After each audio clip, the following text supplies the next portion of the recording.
Ain't no white privilege for black cops, part 6.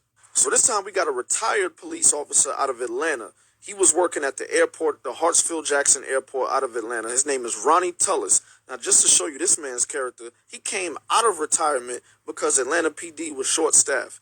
So I take my hat off to him, because anybody that's willing to go back to work after retiring, hey, you better than me, bro.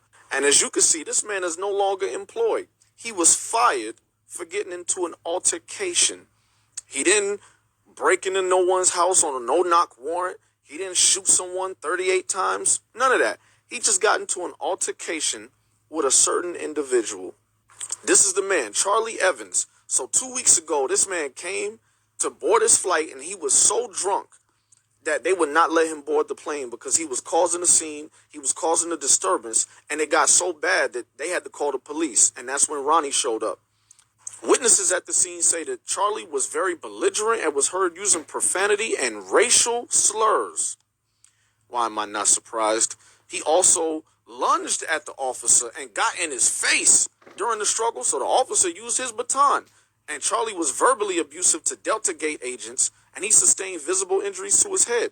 So basically, they busted him upside the head because he was acting up. He was wilding out. So you mean to tell me that Charlie didn't comply? He didn't obey the law or follow the rules, respect the police? He tried to lunge at the officer and got in his face. You're not supposed to do that. You're supposed to respect the police, right? And obey their orders, right? But Charlie didn't do that, so he got busted upside the head.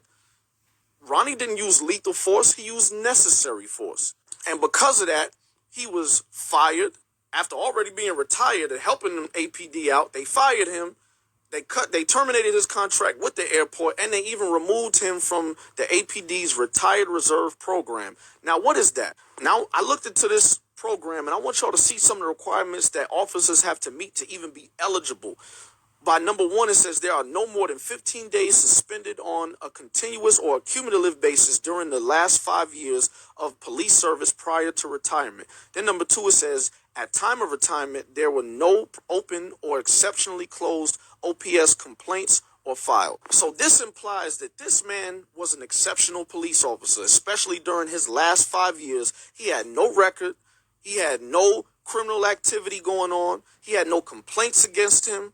He did everything that he needed to do to earn his place in this program, and they removed him from it. All because he used necessary force, not lethal force, against a man who was too drunk to board his flight.